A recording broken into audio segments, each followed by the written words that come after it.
gelas mas habisnya? 200 sampai 300 cup. Bisa 300 cup Iya. satu hari. Satu hari. Berapa alpukat tuh biasanya? Halo guys, ketemu lagi di channel Cerong. Kali ini gua berada di Jalan Pahlawan Cinangka, Sawangan, Depok nih guys. Tepatnya di pertokoan Alfamart. Dan gua mau rekomendasi nih guys, alpukat kocok bermacam topping, ada durian dan menu lainnya. Nggak usah lama-lama, langsung cus kita tanya penjualnya nih guys.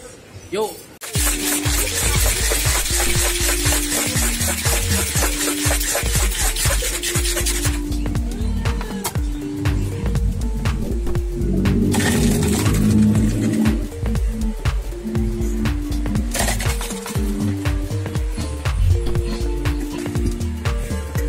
Selamat siang mas, dengan mas siapa mas? Dengan Mas Rama. Mas siapa? Rama. Mas Rama. Iya. Ini alpukat toppingnya apa aja tuh mas? Selain alpukat? Bengkau, mochaccino, Ovaltine, sama Milo. Oke, satu gelas itu berapa? Kalau alpukat 5.000. 5.000. Iya. Ini di jalan apa mas? Jalan Raya Pahlawan Cinangka. Oke. Terima kasih mas informasinya. Ya. Saya bikin 2 ya mas ya. 2.